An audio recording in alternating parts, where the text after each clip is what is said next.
আব্দুল লতিফ সিদ্দিকী বিশিষ্ট মুক্তিযোদ্ধা এবং বঙ্গবীরের বড় ভাই, যিনি গত আগস্টের 28 তারিখ আমাদেরই আহ্বানে, মঞ্চ 71-এর আহ্বানে ঢাকা রিপোর্টার্স ইউনিটিতে একটি আলোচনা সভায় যখন যান, তখন সেখানে কিছু তথাকথিত মুক্তিযুদ্ধের বিরুদ্ধে যারা ছিল তারা সেখানে হট্টগোল করে এবং মব সৃষ্টি করে।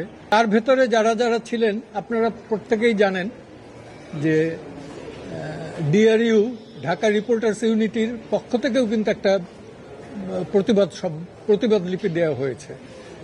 28 তারিখ গ্রেপ্তারের পরে শাহবাগ থানা একটা মামলা করে সন্ত্রাস দমন আইনে, এবং যে সেকশনটা, সেই সেকশনটা হলো যে রাষ্ট্রীয় সম্পত্তি ধ্বংস করা।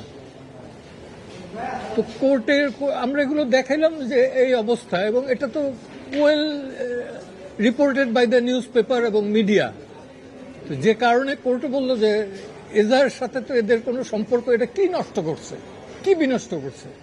তো সরকার সেভাবে যেটা বলছে কোর্ট সন্তুষ্ট হয় না। সন্তুষ্ট না হয়ে আজকে বীর মুক্তিযোদ্ধা লতিফ সিদ্দিকী এবং মঞ্জুরুল আলম জামিন মঞ্জুর করে উনি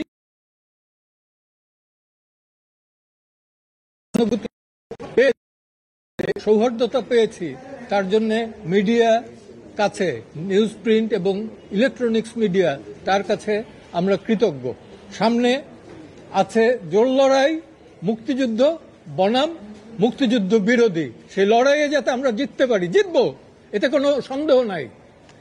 কারণ যে বয়সে আমরা দেশটা স্বাধীন করেছি, এই দেশ তো আমাদের।